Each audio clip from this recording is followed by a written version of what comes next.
Money FM 89.3, the best of the afternoon update. Viewpoint. Welcome to Viewpoint on Money FM 89.3. I'm Lynlee. Now, Singapore has entered a new chapter of political leadership under Prime Minister Lawrence Wong. On the 21st of May, PM Wong unveiled his first full cabinet, a team he described as one that will take Singapore forward in these uncertain and turbulent times, quote unquote. But beyond the headlines, what political signals are being sent? What does this cabinet structure tell us about his leadership style, succession planning, and the PAP's longer-term direction? Joining me today is Dr. Felix Tan, independent political observer and lecturer at NTU. Dr. Tan, always great to have you on the program. A very good afternoon to you too. Now, let's begin with the big picture. This cabinet seems anchored in continuity, with 9 ministers retaining their portfolios and others reassigned, but very little in the way of shake-ups. What does this signal to Singaporeans and perhaps the wider region? Yeah, I think given the kind of regional and international climate that we're in, a lot of times we are saying that let's not change too much. And I think in this particular scenario, PM Wong is telling Singaporeans and telling the region that we didn't really have a huge shake-up. There are still the usual faces, people that are known to individuals, to politicians around the world as well. So I think given this is what we call the old new, or is it the new old cabinet? Because there are a lot of old faces, but they are in new positions. Okay, so I suppose it's also to reassure the public about institutional stability as well. And in this current climate of global economic and geopolitical uncertainty, I think that kind of steady hand may well be the intended message, don't you think? Exactly. I think, it's all about stability, consistency, continuity, which is very important. I think while we do have a bit of the 3G leaders left over, but I think by and large, if you look at it, right, a lot of the 4G leaders and potential 5G leaders are also in the mix. So I think it gives it sort of balance that there is some transition of leadership renewal as well, which is what PM Wong has been talking about. One notable change, though, is structural. The absence of a second deputy Prime Minister, Mr. Gan Kim Yong, is the sole DPM in this cabinet. How significant is this shift? I think in a way this reinforced the idea that DPM Gan is actually the task force man, as what PM Wong was talking about. Yes. And I think this actually strengthened his, perhaps his position, as the one that's the only, DPM and not going to share with someone else. But at least for the first half of the term, maybe for the first 6 months, maybe to a year, that you will still see only one DPM. But who knows, in the coming months, perhaps you will see another DPM. Just wondering your thoughts here. Could this also signal a new form of cabinet coordination, less hierarchy, more focused leadership? Or does it reflect the political maturity of the team, perhaps, that leadership now resides more in collective function than in title? I think it's more about streamlining, making clear where the roles of the DPM falls under, and, how is the reporting structure like. So you got the PM, and then after that you got the DPM as well. Then, of course, you have the others, which is the ministers, the coordinating ministers for the various portfolios as well. So I think that provides a much clearer, in terms of structure, where they are reporting to, and streamline the work as well. The introduction of 3 coordinating ministers overseeing national security, public services and social policies. What do you think is the thinking behind this model? I think let's start with national security. Coordinating Minister for National Security is K. Shanmugam. I mean, I can't find a better person in the team to help national security. He is the man, the man Minister for Home Affairs and formerly of Law for Law as well. So I think, he's the best person moving forward. For Chan Chun Sing, you talk about public service. He has been in MOE. He has been in so many other various ministries as well.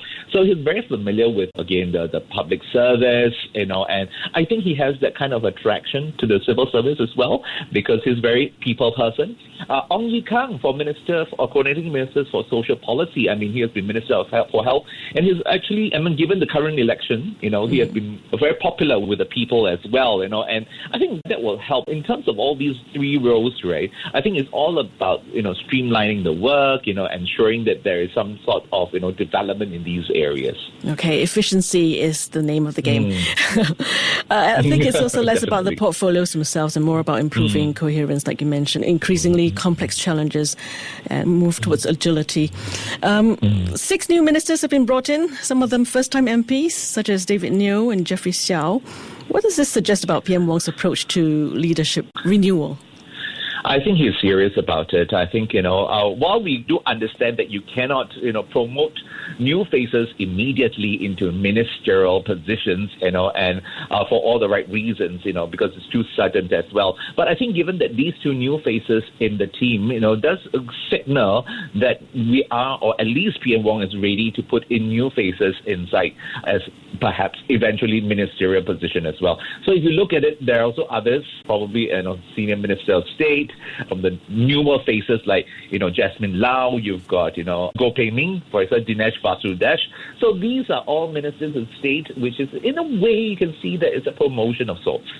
And, I'm just thinking, do you see this as being the tail end of the 4G transition or the beginning of a 5G horizon?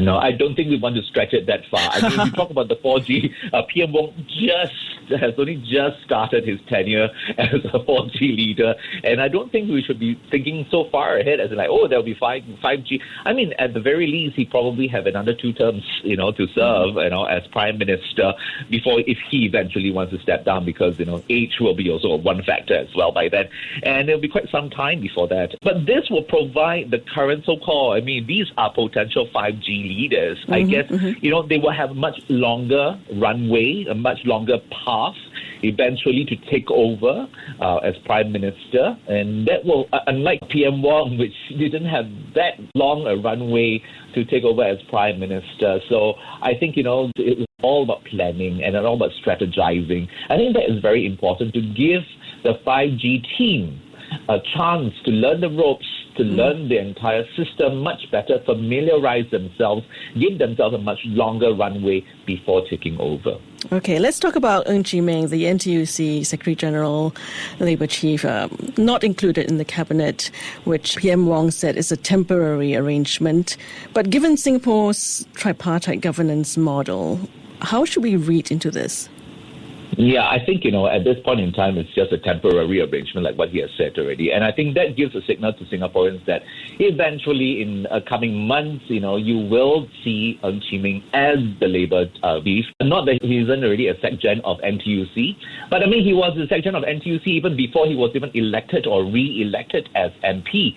But I think, on the other hand, there are also many other individuals in the list, unless PM Wong is saying that there's no one else more qualified than Ng Chee Meng. Okay. And there were also some strategic portfolio changes. Mr. Chan Chun Sing now takes over defence, moving over from education, and he's also the coordinating Minister for Public Services, as we mentioned. What do you think that might signal? I think a huge role for Chan Chun Sing as the defense minister. Many transformations, that we're looking at. He has a vast experience. So, moving forward, he would likely be able to use those experiences in his role as Minister for Defense. And it's a heavy responsibility. Now, of course, defense itself has changed. The whole nature of defense has changed. We used to talk about, the physical, structures of it, like the land, air, and sea. While those will exist, I think importantly, we are looking at cyber security as well, cyber defense, digital defense. I think that is a growing area. We talk about a lot of those sort of issues. So when it comes to defense, perhaps it's a new area that we will be probably focusing into much more than the other traditional forms. I'm going to miss all his videos on social media with the young children. Now, Felix, would you say PM Wong is quietly shaping his own leadership team through these assignments? Yeah, I think it's definitely, you can see that, who I think it's about sussing out who is the best team that he will have to be able to work with. If you just compare with the previous generations, right, whether it's the first gen, or second gen, or third gen, they all have their own strong team of members, right? And they are able to work very well together, because finding a good, strong team is always a challenge, and finding one that is able to bounce off ideas, support each other, and make tough decisions, I think is also very important. And I think if you look at this team, perhaps, we are seeing that Lawrence Wong is trying to shape that team. And I think it's in the midst of perhaps thinking seriously who will really be retained or remain in this team moving forward. Felix, When this broke yesterday, what was your initial reaction? Were you surprised by the selection of this team? I mean, it wasn't a huge surprise. What took me by surprise was that, again, like I said, the old-new team, or the new-old team, because it's still the same faces. But I think what caught me off guard was that there were very few female ministers, with the exception of the three existing ones, right? But, the three existing ones are there, for already. But I was just thinking that in terms of diversity, there isn't much gender diversity. I mean, it's all the men being promoted, but none of the women were promoted or changed portfolios, unless I don't know what message PM Wong is trying to say. Perhaps they're good in their portfolio, in their job. And the other thing is also the racial diversity. If you talk about increasing diversity and giving opportunity to others, I mean, where are they? Hoping to see more of the other races as leadership roles as well. Now, let's zoom out a little. PM Wong takes office at a time of mounting geopolitical tensions from the South China Sea to the US-China rivalry. How might his cabinet shape Singapore's positioning in this increasingly complex landscape in the region? I think one of the things that he will continue with the narrative that Singapore is neutral, in global issues. And I think it wants to strengthen that, and we have to understand that, Singapore cannot afford to take sides because we're too small. I mean, of course, that could be an excuse. A lot of people will say that's just an excuse, we are small. But we have influence, which is true. But do we have to take sides? I think it's about understanding the geopolitical situation at this point in time before making any decisions. But I think, what PM Wong is really looking at, that there's consistency, there's stability at this point in time. We know what we have to do and what best to represent Singapore in terms of that.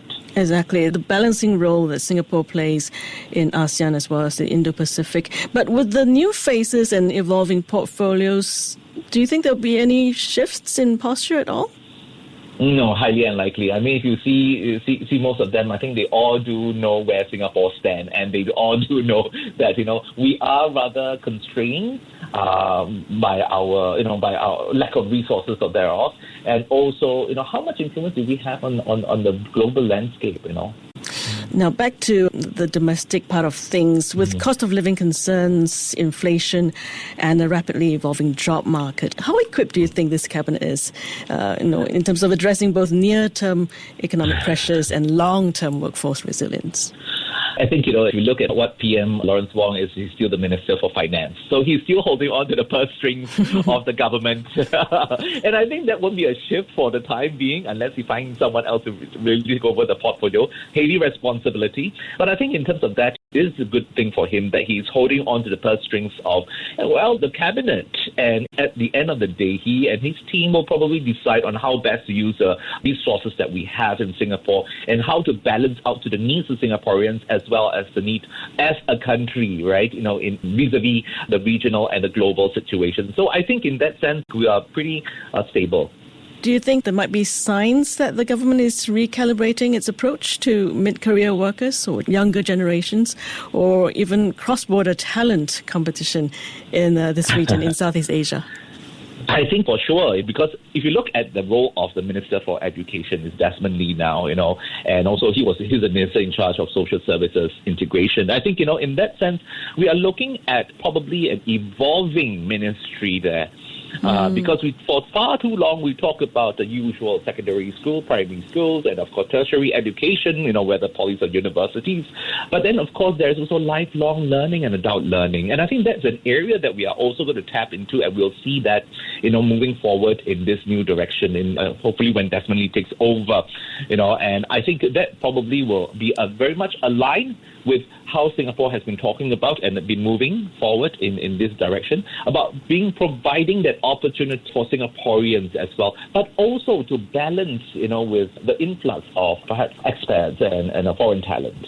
Okay, with this newly unveiled cabinet, looking ahead, what should Singaporeans and the region watch for in the coming months? That's a good question. I think what probably we'll see is that, how well will Singapore do in terms of responding to the global changes, especially within region. And I think, we also see that, probably, the ASEAN leadership is changing, Malaysia is taking over. So I think, in this team itself is very familiar with, our neighbors. And so it's able to balance the needs and, of course, the regional expectations of Singapore. So I think, by and large, the region would respond in a positive manner that, isn't too much changes here and there, and then they know who's involved, they know who to approach, and that's very important because in this global uncertainty, I think it's best to have some certainty. Felix, thank you as always for joining us and for the insights on what this cabinet might mean for Singapore's political, social and regional future. Thank you very much. You're welcome. He is Dr. Felix Tan, independent political observer and lecturer at NTU. To listen to more great interviews, download our podcasts at audio.sg or download the audio app. That's AWEDIO, audio at the App Store and Google Play.